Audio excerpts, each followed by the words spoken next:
Joining us now on the Dan Patch Show, Chris Mannix of Yahoo Sports, covers boxing, covers NBA. He was out in Los Angeles and still is. Chris, right off the bat, when you heard that we were hosting today and we didn't call you, your thoughts went to where?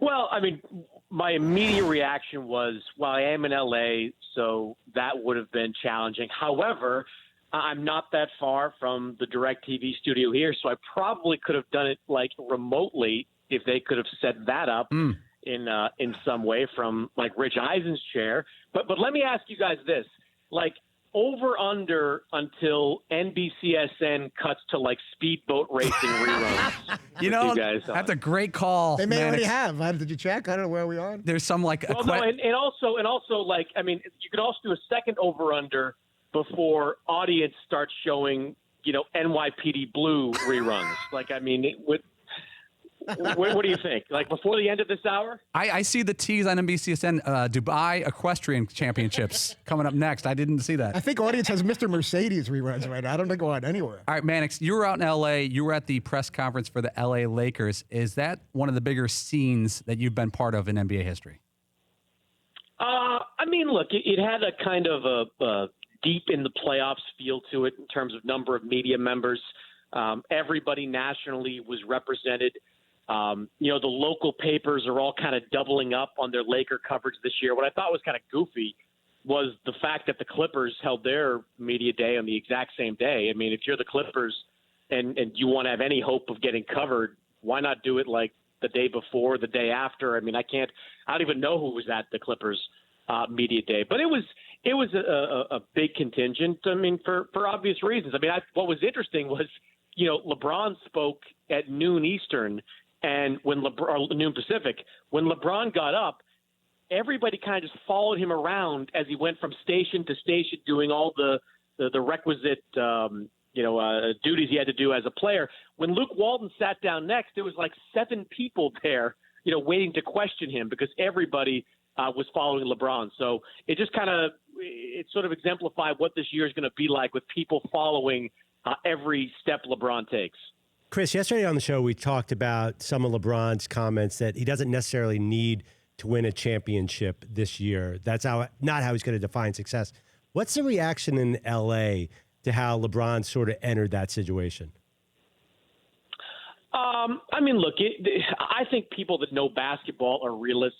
I mean, LeBron got jumped on for that comment, Perloff on Monday, and I don't know. What do you expect the guy to say? Be like, well, you know, there's only one champion, but we could be that champion. Does anybody believe that team is going to be a champion? I mean, I think what he wants to do this year is be a part of developing the guys that are eventually going to be part of a team that's going to compete for a championship. I mean, there are a lot of mercenaries on that team. We've talked about this before, but the one-year deal guys, the Rondos, the Lance Stevensons, that's not really LeBron's priority. LeBron's priority is Brandon Ingram. It's Kyle Kuzma.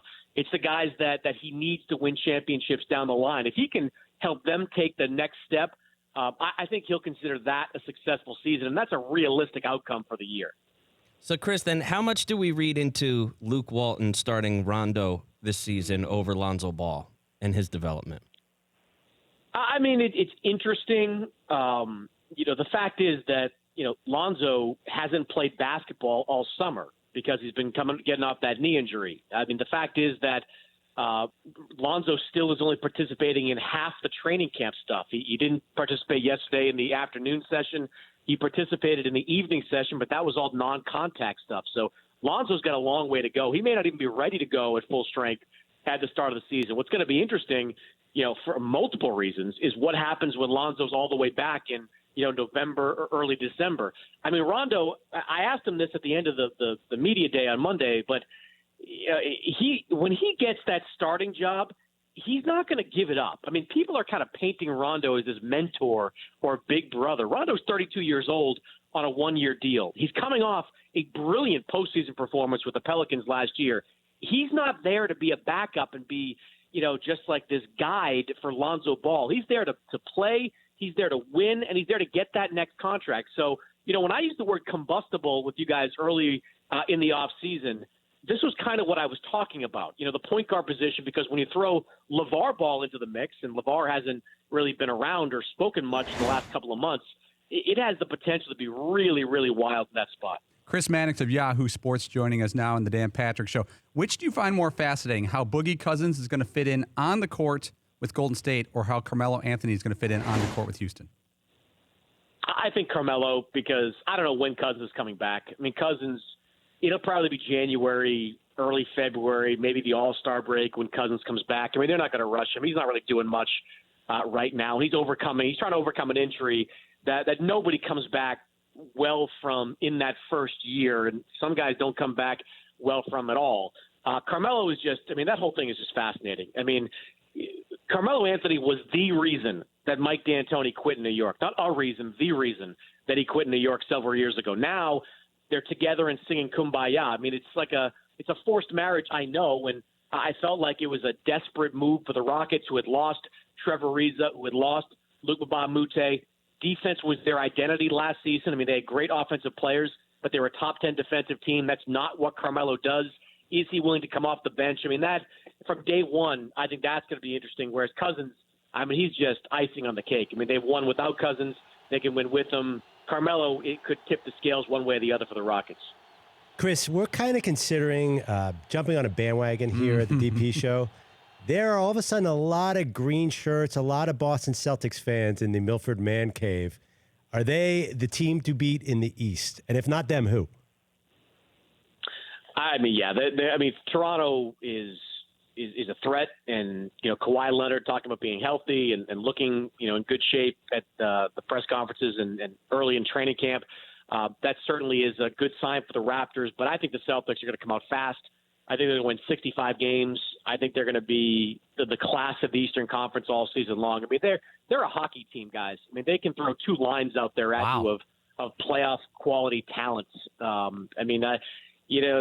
like what would Marcus Morris dubbed the second unit, BWA, bench with attitude. I mean, those guys are all players who believe they could be starters and all with something to prove going into this season. So I think they're going to be just lethal all year long. I mean, Toronto's good.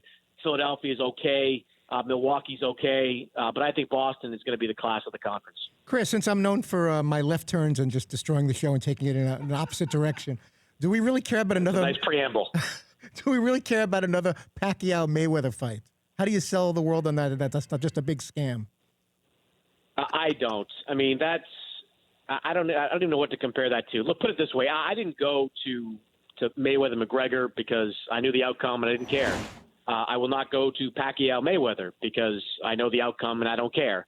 If Mayweather wants to come back and fight one of the young lions in the 147-pound division, to prove that he's still a man at 42 years old or whatever, great. Come back for Errol Spence. Come back for Terrence Crawford. If Pacquiao wants to fight Amir Khan, which is actually a good fight overseas, I'd love to see that. Sign me up. But those two getting back in the ring together, I just don't care. More to the point, it's Charlie Brown and Lucy, guys. I know I said this before with McGregor, and I was wrong. Pacquiao-Mayweather is not going to happen. I mean, Mayweather, he made the announcement on the day of the Canelo-Alvarez fight just to screw with Oscar De La Hoya because he hates Oscar De La Hoya, right, and he wants to screw with his fight. So I don't think it's going to happen. Mayweather doesn't fight outside the U.S. Pacquiao owes the IRS, from what I was told, $32 million. So he's never going to fight in the U.S. Ever again. There's too many obstacles to make a fight like that happen. Mannix, going back to the Lakers press conference, I want to commend you for sidling up to LeBron and getting a lot of national airtime, a lot of pictures with you near him. How'd you work that move? I had my selfie stick out, so I cleared some space in that spot. But, just get there, 10 minutes early and jockey for position with the 9,000 cameras that are going to be around all season long. Those gaggles are just a mess, though. I mean, it's just TV. Somebody asked, I'm not trying to mock other reporters there, but somebody's asking, how do you get the respect of L.A.? Really? He has the respect of L.A. He signed a 4-year deal to play for the Lakers. I mean, he keeps also getting asked, guys, about, juggling off the court stuff. He's got all the stuff and juggling. Two things on that real quick. One, he's not editing raw footage here. He's not going to be in the back, He's not really a key grip on one of his movie shoots. He's not the best boy in key grip. He's not. And the other thing is, too, like, everybody's, like, saying it's all L.A. Like, July 2nd when LeBron signed, HBO didn't greenlight The Shop. Showtime didn't greenlight Shut Up and Dribble. Space Jam 2 didn't come about in the last 2 months. This stuff has been in the works for months and months and months. In other words, if LeBron James was a San Antonio Spur, he'd still have all this stuff that was going on. So, trying to tie L.A. into all this is a bit ridiculous. All right, Mannix, quickly, I got a humid take on the NBA and TV ratings this year. I think that the NBA and TNT and Turner should get together and bump up the Golden State Warrior national games and the Lakers national games, because these are the two teams. I'll work in the Celtics that play nationally. And a lot of the Laker Warrior games start at 10:30 Eastern, and you're losing a lot of metro areas that watch a lot of basketball. If you could somehow bump those games up to a 9:30 a.m. tip, all of a sudden you can at least get the first quarter or first half of the Eastern NBA viewer. 9:30 a.m. tip? I'm sorry, 9:30 p.m. Eastern tip for the game. So they would start 6:30 p.m. on the West Coast.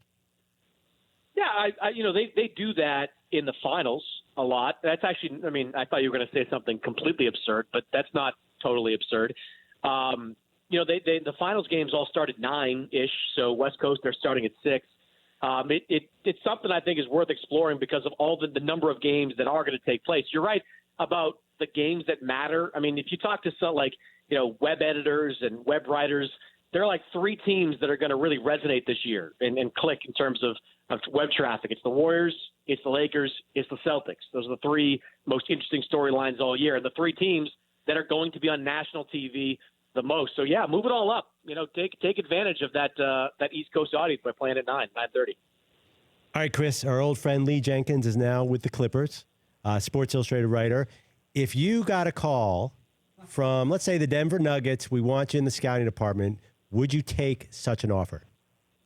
No, because I'd suck as a scout. You can, just go back and look at all my takes from this show. Like how much stuff. We had them. Like I would have taken, like Ricky Rubio #1. I would have taken I don't.